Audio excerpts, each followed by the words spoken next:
ladies and gentlemen. I hope you're all having a great and wonderful day. Well, we have some unfortunate news for you guys, as Kamala Harris is continuing to try to ruin the country. We're going to be talking about Kamala Harris's capital gain tax.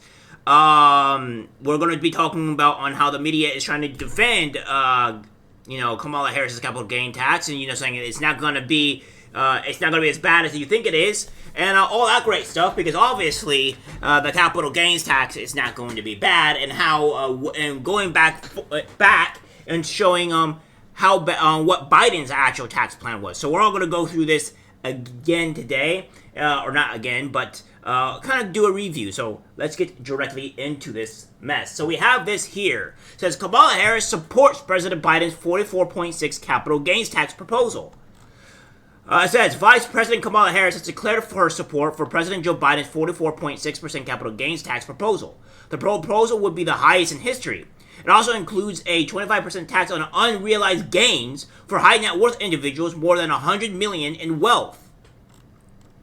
Harris' campaign shared support for the tax proposal as the 2024 Democratic National Convention is underway.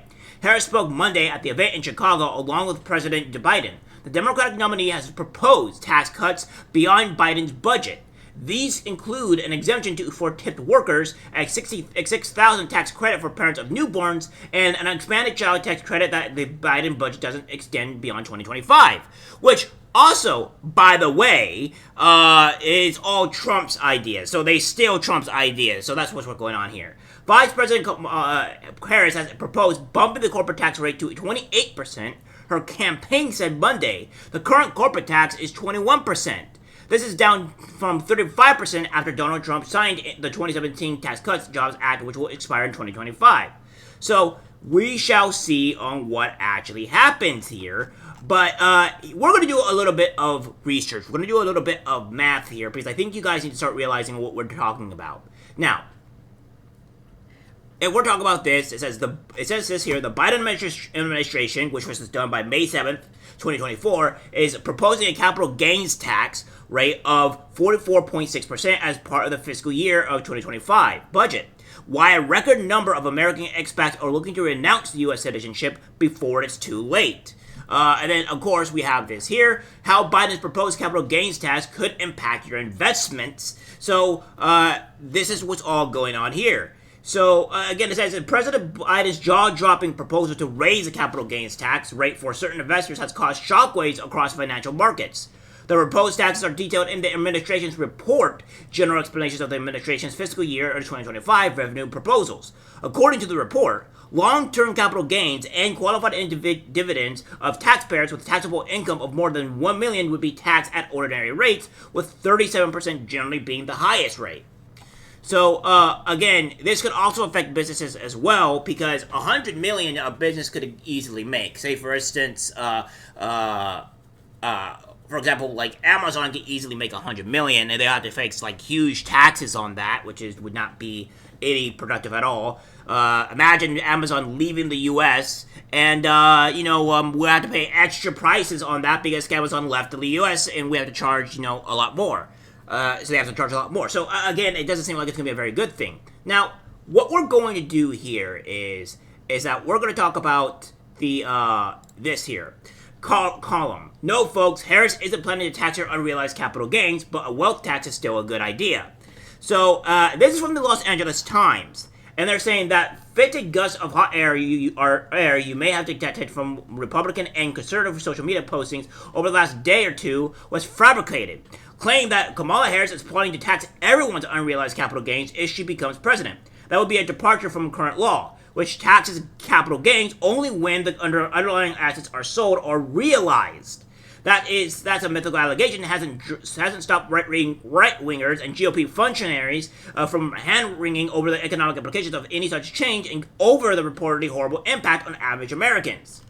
Here, for instance, is the far-right blowhard Mike Cernovich in tweeting Tuesday, yeah, if you own a house, subtract what you paid for it from the Zillow estimate. Be prepared to pay 25% of that in a check to the IRS. That's your unrealized capital gains tax owed under the Kamala Harris proposal. Yes, that is 100% what it is, and I will be going more further in depth to it. Now, do not leave this video. Do not click off because I want to show you exactly what was going on here, because I wanted to show you the Los Angeles Times and what they're saying and what the reality is. So, it says, and in Chicago venture investor Robert Nelson, taxing unrealized gains is truly the most insane, economy-destroying, innovation-killing, market-crashing, retirement fund decimating, uneconstitutional idea which was probably planted by Russia or trying to destroy the economy.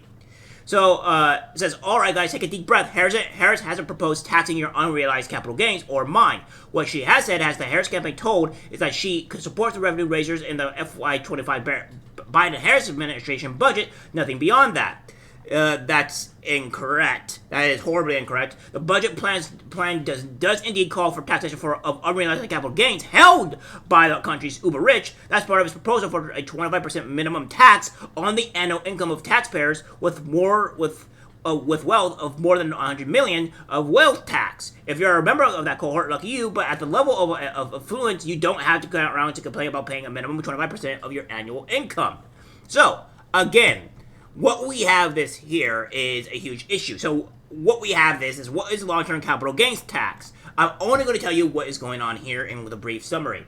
So, capital gains taxes are a type of tax on the profits earned from the sale of assets such as stocks, real estate, businesses, and other types of investments in non-tax advantage accounts. When you acquire assets and sell them for a profit, the U.S. government looks at the gains as taxable income. In simple terms, the capital gains tax is calculated by taking the total price of an asset and deducting the original cost. It is important to note that taxes are only due when you sell the asset, not during the period where you hold it.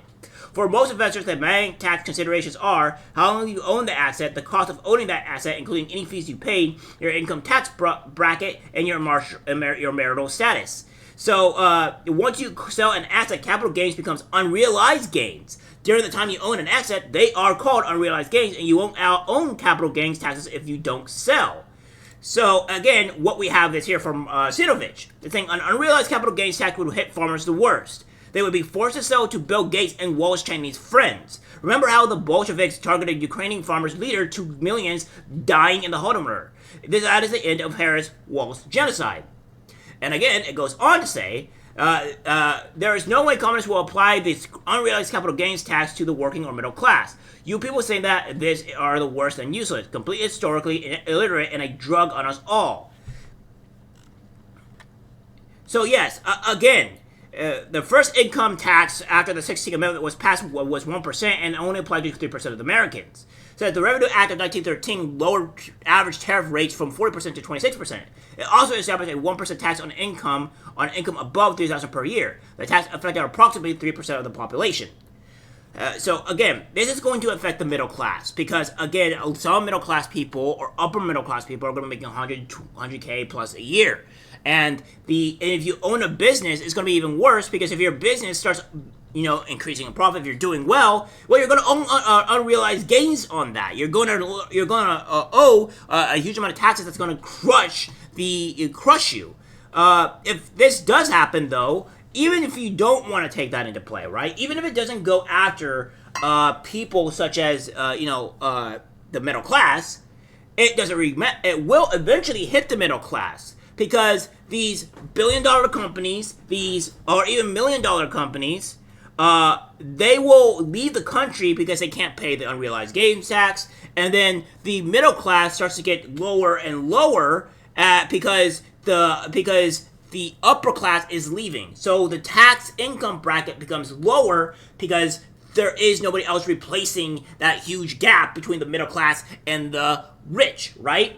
So if that happens, then eventually it does hit the middle class, regardless of the situation, and then you are also now effed. So they can't be doing this. This is the reason why the Los Angeles Times is a joke news article. It's a joke platform. They're trying to run scared and trying to defend Kamala Harris, when in reality, that is just, it's just really disgusting. Because when you have these media outlets talking and telling you these things, you need to go into a deep dive. They're trying to make it where Kamala Harris' plan is not going to be detrimental to the American people when it will be. It will hit the middle class. It will hurt people. And even outside of that, it will with the price gouging, that's going to hit everybody regardless. So again, The point being is that the media lies. They're telling you these things that are just not true, and it's going to impact people's investments. It's going to impact everything. If I buy a car and it's worth, I don't know, $50,000, but then all of a sudden, it goes up in price, I had to pay unrealized gains on whatever that would have been. And you have to pay taxes on that. That's insane. That makes no sense. So, again, these people are lunatics. They're communists, and you need to call them out as we see fit. Alright, guys, that's it for the video. Like, subscribe, share. As always, take care, my friends. I'm disgusted by what I see in public. Even people closest to us can't be trusted. This is algorithmic disease, the social media.